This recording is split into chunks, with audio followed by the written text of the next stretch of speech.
Yes, I'm inside. Yes, I'm working on the lighting. Yes, I am that serious. And today, let's talk about how the NFL just gave us a lesson in love. Intro.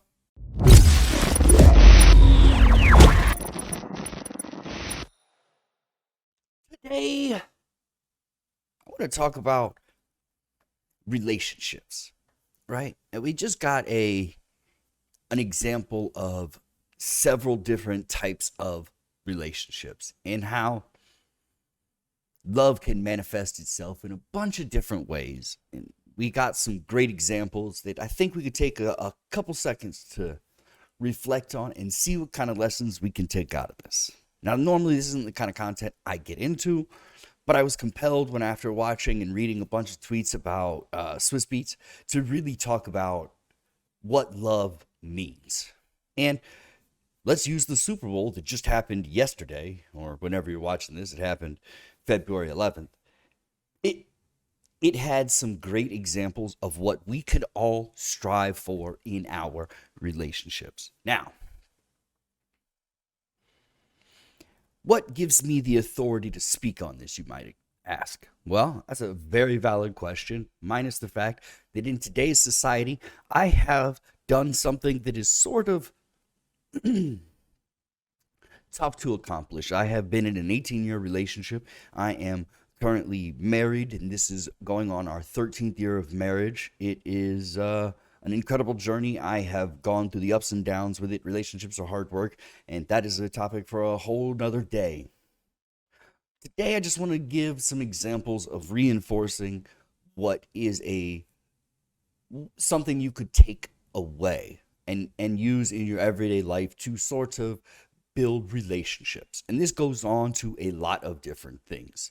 So let's get into it real quick. But before I do, you got to do the YouTube thing. So like the video if you want to, subscribe to the channel if you're new here, and please leave a comment to help Mr. Al go rhythm. Every time you guys interact with this video, it gives YouTube the confidence to suggest this video to someone else, and that is everything to a small-time creator. I appreciate the hell out of all y'all. Thank you so very much. That's a kind of love, right? You click on the video. I love y'all. You love, it's. Anyways, let's talk about it. When it comes to the NFL's version of relationships, I think it goes without saying this couple is kind of the example of everything today. And this here form of relationship is new love. It is that fresh, brand new type of thing.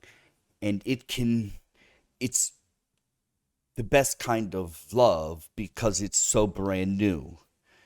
It's also the most fleeting because it goes away. It's not love that lasts forever. Even if the love lasts forever, this form of it doesn't.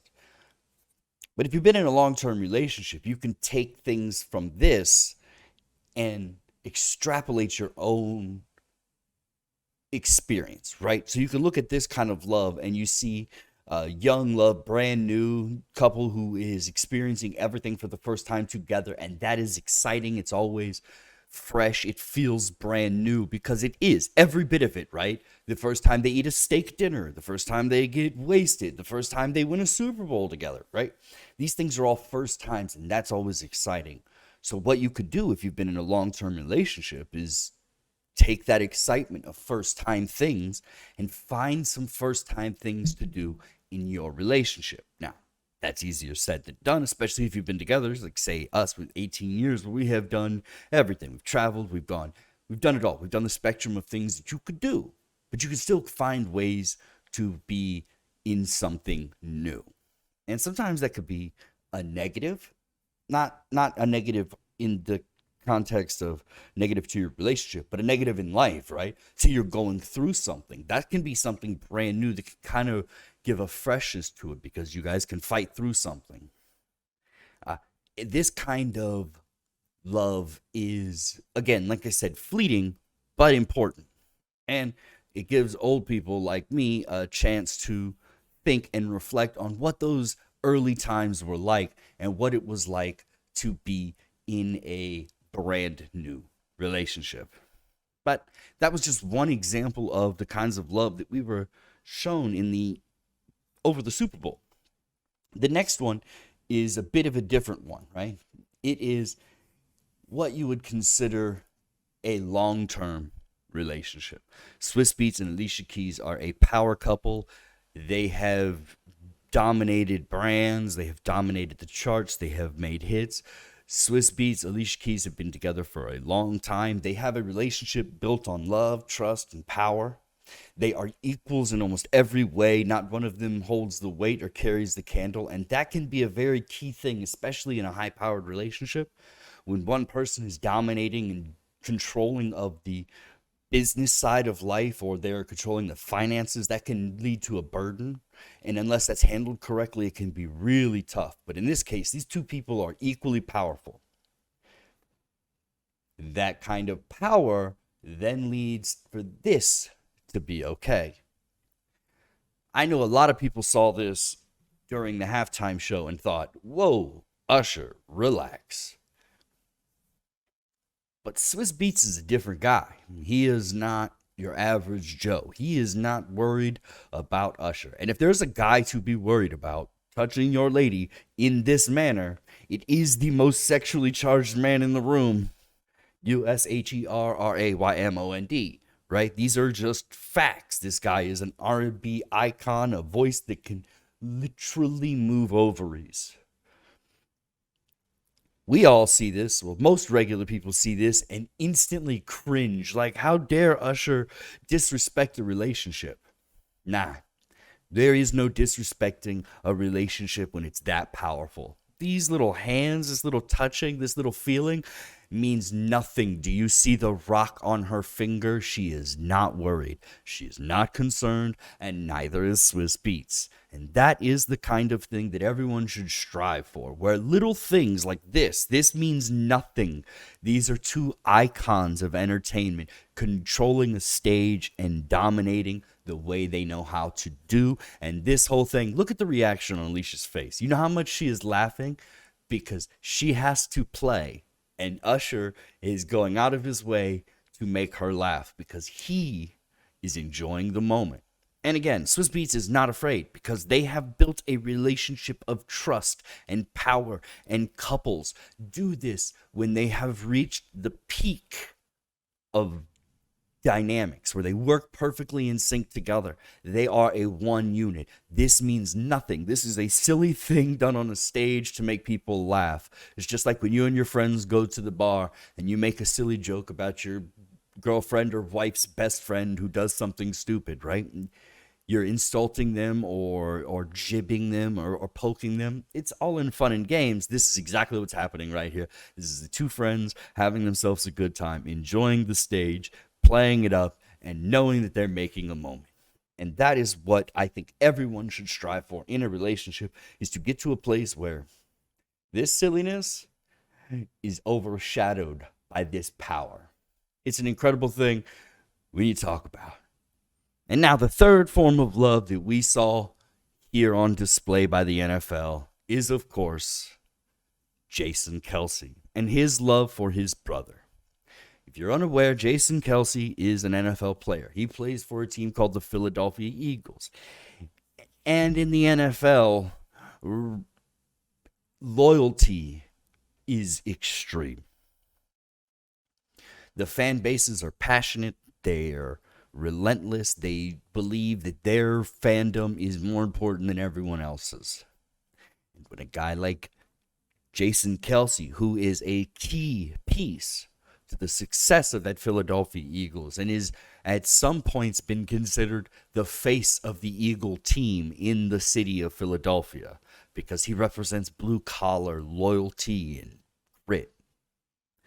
To see him standing there in Kansas City Chiefs overalls just is a display of love that goes beyond any of that other stuff. This is the type of love we call unconditional. And while it isn't the rarest form of love, it's sort of the hardest one to explain. But in this case, it's right on Front Street. We can literally do an actual demonstration of it. You're looking at a man who is dressed head to toe in an opposing team's uniform. The team that, by the way, beat his Philadelphia Eagles in the Super Bowl last year. That's key. He even got his wife to wear the colors. Of course, she's wearing a Cincinnati Bearcats shirt. Not quite going all the way. I do appreciate that she's still like, yeah, I draw the line at wearing an opposing team's uniform. That right there is, but that love for Travis that she has isn't unconditional. It is conditional. It is based solely on the condition that she loves his brother, and therefore indirectly loves Travis. But it's not unconditional. It has a condition. You can see it clearly right here. This is the perfect display of conditional and unconditional love. This is all put on screen for what has been told is 200 million people to see. And this is a distinction that doesn't get made a whole lot. But this conditional love from Kelly, I think is her name, and unconditional from Jason. And it's a beautiful thing. It's incredible. And I do think that, again, it is the hardest form to understand. But this is a great display of it. It shows that conditions are never a concern when brotherly love like this is. Now, not all brothers are like this. This isn't a one-to-one for brothers. This is just two people who have unconditional love for each other regardless of their circumstance. Yes, they happen to be brothers, but if these two guys had just met in college and had created this same bond, it would have been. It's like you can look and see the other kinds of unconditional love you have. You have a great example, which I don't want to show a picture of because it's kind of aggressive, but when you have Travis getting into Andy Reid's face, it's uncomfortable for us, but in their moments, they're okay with it because to them, it's unconditional. This love that they have for each other doesn't matter. This one circumstance doesn't dictate whether or not they have long-standing love. And you know what? Kudos to them. I done ranted and raved enough about these types of love. Let's just close it out. In conclusion, what can I say other than the NFL by accident displayed 200 plus million people of what different versions of love are. And now we all have love for the game of football. It's why so many people watched it. We have a love for the passion. But fandom is not the same as love. And this is a great moment to explain some of those types of love, I think. I don't think it gets talked about enough. We, especially us as men, do not speak on love ever enough. It's something that we should do more of, and yeah, I'm kind of running out of things to say because I don't know. There's so many things about love that I could say that this video would turn into an hour, and maybe I'll do that in the future. But for now, just enjoy the displays. We got the new love, the unconditional love, and of course, my personal favorite, the long-term love. And it was beautiful to watch. We saw all forms of it. Shout out to the NFL doing big business. And yeah, yes, I'm inside. Oh, real quick, gotta do the YouTube thing. Like the video if you want to. Subscribe to the channel if you're new here. And please leave a comment to help Mr. Al go rhythm. Every time you guys interact with this video, it gives YouTube the confidence to suggest this video to someone else, and that is everything to a small-time creator. I appreciate the hell out of all y'all. Thank you so very much. Yes, I'm inside. Yes, I'm working on the lighting, and yes, I am that serious. I'm out.